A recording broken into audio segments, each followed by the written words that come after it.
Halo, selamat datang kembali di channel VG Trader. Di video kali ini kita akan analisa satu saham defensif yang diam-diam mulai bangkit. Padahal harganya belum kemana-mana. Saham ini pelan-pelan dikumpulkan asing, lakanya meledak 51%, tapi valuasinya masih di bawah nilai wajarnya. Ya, kita bicara tentang INDF, Indofood Sukses Makmur Tbk. Saham konglomerat konsumer yang sempat tidur panjang, kini mulai menunjukkan tanda-tanda turnaround struktural dan earnings recovery. Tetapi sebelum itu, seperti biasa, disclaimer.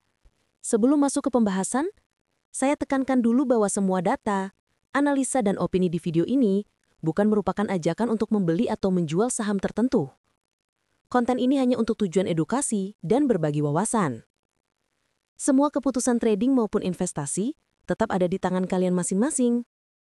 Oke, langsung aja kita masuk ke analisa bandarmologi saham INDF Oktober 2025.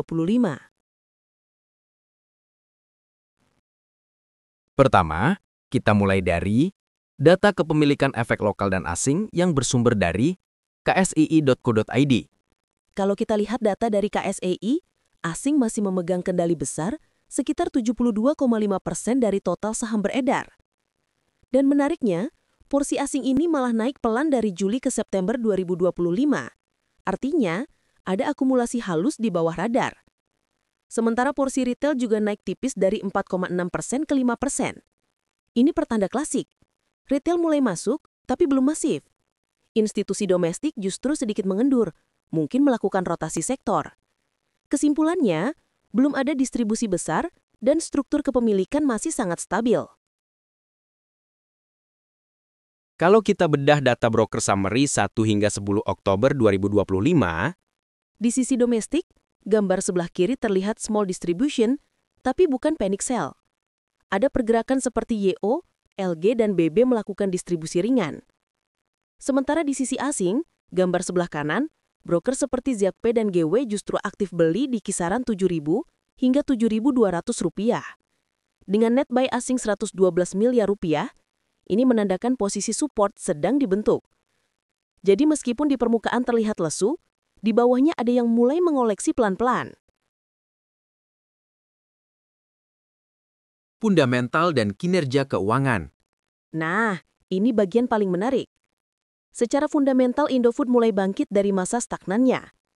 Pendapatan naik 4,4%, tapi laba bersih justru melonjak 51,5% YoY. Efisiensi biaya bahan baku dan perbaikan margin membuat profitabilitasnya menanjak tajam. Net profit margin naik jadi 9,8% dan return on equity tembus 17,2%. Artinya, uang yang ditanam pemegang saham kini kembali bekerja lebih efisien. Valuasi dan intrinsic value.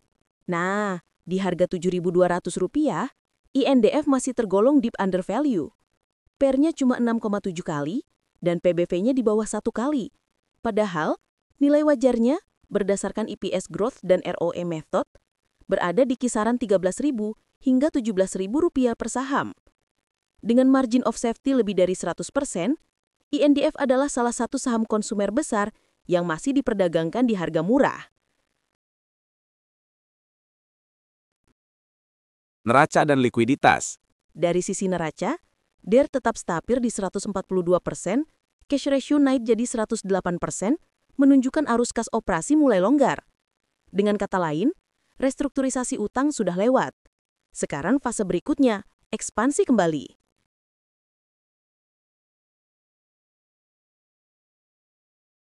Analisa teknikal. Kalau kita lihat chart, harga saat ini berada di area support kuat Rp6.900 dan mulai rebound ke Rp7.200. Resisten terdekat ada di Rp7.825 dan kalau level ini berhasil ditembus, itu akan jadi konfirmasi fase reversal atau turnaround harga. Dengan pola double bottom di time frame daily, potensi target berikutnya ada di area Rp8.400 hingga Rp8.500. Kesimpulan. Jadi kalau kita simpulkan, INDF sudah masuk fase turnaround struktural.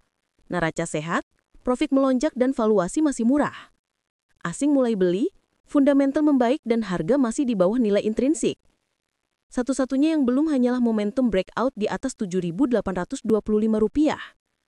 Selama harga belum menembus level itu, strategi terbaik adalah hold untuk investor jangka menengah atau wait and see untuk trader teknikal.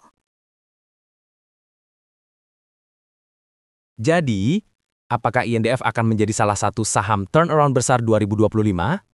Kita pantau sama-sama. Yang jelas, saham undervalue jarang bertahan lama. Saya Viji Trader, sampai jumpa di analisa selanjutnya.